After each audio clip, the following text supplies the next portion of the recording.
which would you start with when designing a game? Then would you start with game mechanics? Would you start with story, and why? So I guess I'm gonna jump on my hypocrite side here and say mechanics Mhm. first. I'm gonna say make the Okay. mechanics first and then build the story around. Mm. Because if you're making a game, you gotta have a gameplay loop. And the gameplay loop is important. And if your Mm. main goal is to tell a story, sometimes you don't need a game to tell your story. You can just tell a story. But you got mechanics, it can only be made better with story in some situations. But I say build the mechanics first, build get your features out, get your design document, get a good skeleton first. And once you got the skeleton in, add the story on top. The story only can be better, personally.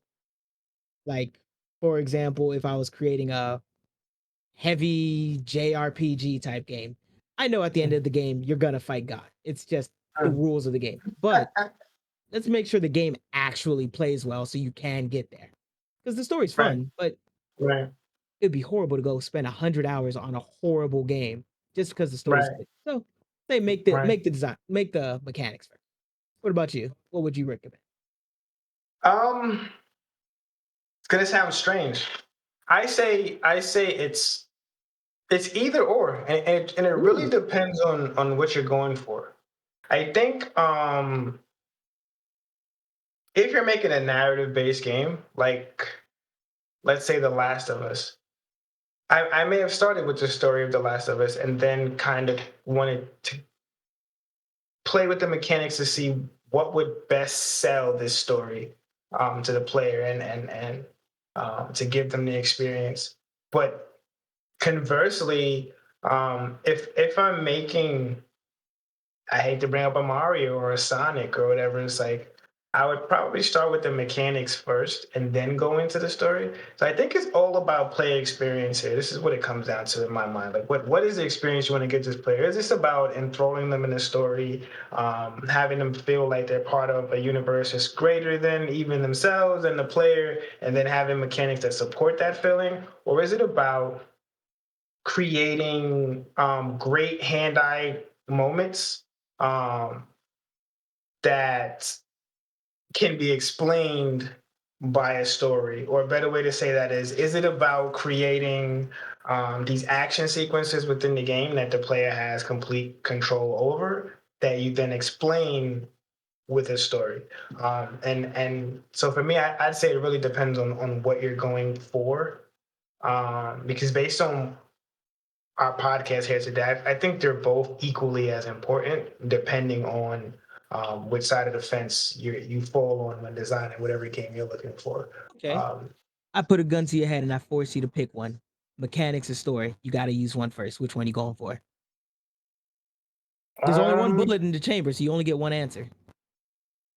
that's a wicked question because I honestly believe to my core that they're both important. Just Um, cocked it back. You better make a quick answer. Four, three, I don't two. know. It's a Desert Eagle. It ain't gonna miss. One. I guess mechanics. Bam. That's all I needed. You heard it here first. Mechanics over star. I'm just playing. I'm just playing. I ain't Yeah, yeah. I gonna. guess if I had to pick, but I can see applications for story too, though. But I yeah, know it works both um, ways, but I yeah, say it depends. build the skeleton first, then add the story. Personally, Yeah, but you can make a skeleton story. So it's like oh, stories are skeletons. Like you draft your essays first, right? So it's like you can. I mean, I don't. I just write the whole essay, but true. like technically speaking, when you do, you're supposed to like plan it and draft it, and But Gotta the get your idea documentation right. is, hey, this is what is the story of this game? Quick synopsis. All right, cool. Player needs to save his ex-wife from her new husband, who is Ah, that's the her head business. That's her of a business. criminal or ahead of a criminal enterprise. And he is ex-military, spec ops. You know, Wait, if I cool. understand this story correctly, I'm wasting government money to take care of my messy divorce because she made a Nah, mistake. Oh, I like this it's, story. This is a good story because this it's, got some webs we need to untangle. right. So so we think about that as like, all right. So what kind of mechanics do we? Well, he's Spec Ops, right? So, well, is this first person? Is this third person? If it's third person, all right. So we got aim over the shoulder. Do we want to switch camera perspectives? Maybe so. We'll do some Ghost Recon thing. Like, all right, cool. So we'll Yeah. switch to FPS when he wants us to. So, And now we what we switch it want. up a little bit where now we have to add a little resource management because now you're using Spec Ops, so now you're using government tax money. Now you got to justify this. Now I'm gonna need to understand why your ex-wife is costing me my taxes. So, so now the story is playing into the mechanics. I'm screaming, but in effect, yes. You know what I mean? Like, so with that, here we go, starting to list out the mechanics to make a story.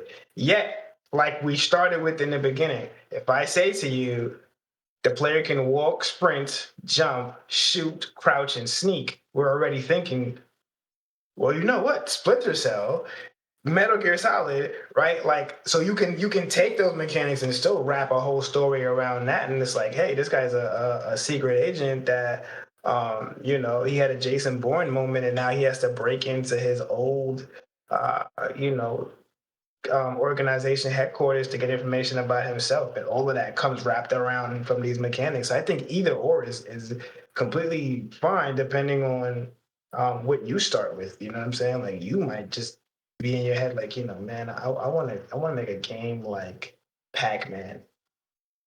It's like, all right, cool, Pac-Man's cool. So you just want to make Pac-Man flap? It's like, no, I want to make Pac-Man Grand Theft Auto What? where Pac-Man's in a What? car in a 3D space, and like he's running over the ghost instead of eating them. But he can only do that after he drives over some transformer pellet that turns his car from.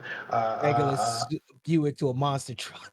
You understand what I'm saying? Like, and that becomes a whole nother game off of Pac-Man's mechanics, right?